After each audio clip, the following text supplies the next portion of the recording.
Kali ini dalam video pembelajaran ini Ibu harapkan kalian menonton sampai selesai. Tidak ada lagi kata saya belum menonton Bu sampai selesai. Tidak ada lagi kata saya menonton hanya yang bagian satu. Tidak ada.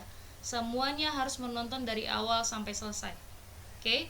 Nanti kalau jika ada yang didapati tidak menonton sampai dengan selesai, ketika ditanyakan tidak bisa menjawab, berarti kamu harus presentasi nih. Ibu kasih powerpointnya, kamu yang jelasin dari awal sampai akhir. Siap ya? Tolong perhatikan video ini dengan baik. Oke, Ibu akan jelaskan dulu tentang materi sebelumnya. Ibu ingatkan lagi, karena hari ini kita akan membahas tentang perkembangbiakan hewan. Yang tumbuhannya akan sudah ya. Kita akan menjelaskan perkembangbiakan hewan, tapi sebelumnya Ibu review.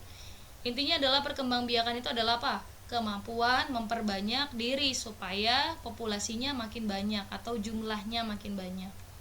Oke, selanjutnya tujuannya supaya tidak punah. Kemudian perkembangbiakan tumbuhan itu ada berapa? 2, generatif dan vegetatif. Yang melibatkan 2 induk yang mana? Generatif atau vegetatif? Yang 2 induk, generatif. Berarti ada penyerbukan di sana. Kalau vegetatif, 1 induk, tidak ada penyerbukan. Yang generatif ini ya, pokoknya karena ada penyerbukan berarti harus ada bunganya. Itu syarat utama dari generatif. Selanjutnya penyerbukan itu adalah jatuhnya serbuk sari ke kepala putik. Ini jenis-jenis serbuk sarinya harus diingat juga. Ada sendiri, tetangga, silang, dan bastar. Oke. Sampai di situ Ibu ingatkan lagi yang perantara penyerbukan nih. Perantara penyerbukan itu ada bantuan hewan, manusia, angin, dan air.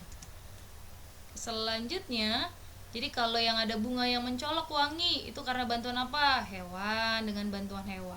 Penyebaran biji juga ya, ada yang dengan manusia, dengan hewan, kemudian dengan gravitasi, angin, dan juga air. Kalau yang vegetatif, itu ada 2, vegetatif apa? Buatan dan alami. Yang dibantu sama manusia yang mana? Yang vegetatif buatan. Kalau tidak dibantu manusia yang mana? Alami. Ini contohnya apa? Spora. Oke, ini adalah contoh spora. Ingat ya, spora itu apa? Lumut, paku, kemudian jamur. Terus ini apa? Tunas, pisang, bambu.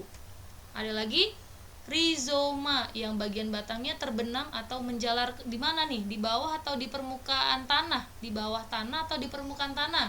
Di bawah tanah, itu rizoma. Ingat, jahe, kemudian lengkuas, kunyit gitu ya.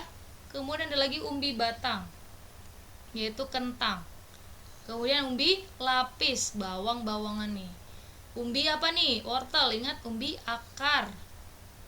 Yang ada cocor bebeknya, di daunnya banyak daun-daun kecil, namanya tunas adventif.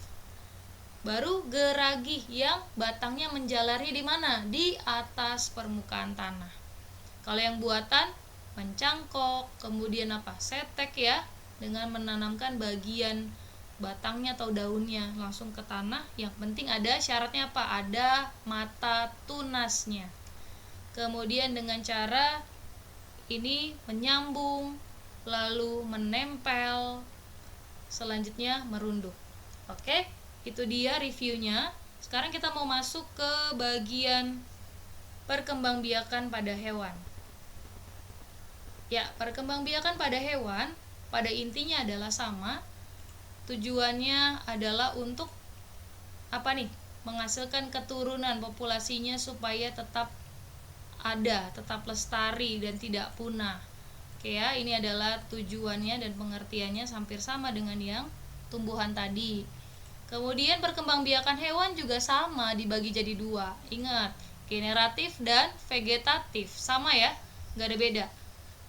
Nah, pengertiannya tapi penjelasannya saja sedikit perbedaan. Perkembangbiakan hewan secara generatif itu tadi apa? Melibatkan 2 induk, hampir sama nih kayak tumbuhan, ada jantan dan betina.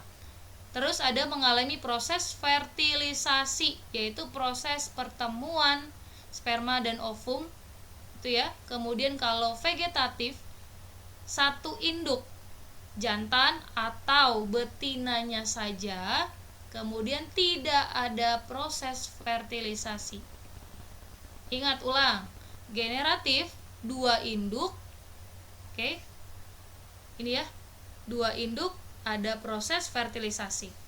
Kemudian kalau yang vegetatif 1 induk tidak ada proses fertilisasi. Nih, fertilisasi adalah bertemunya sperma pada jantan dan ovum pada betina. Itulah fertilisasi, sehingga menghasilkan keturunan.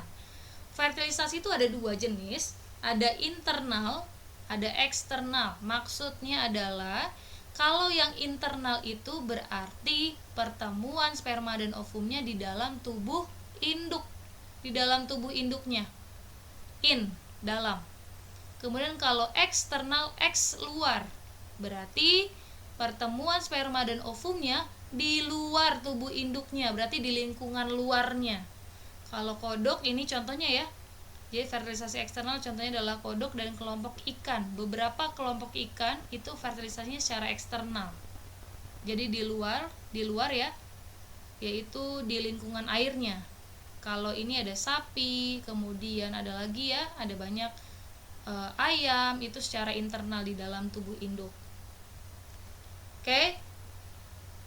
Nah, ini adalah proses perkembangbiakan secara generatif dulu Ibu jelasin.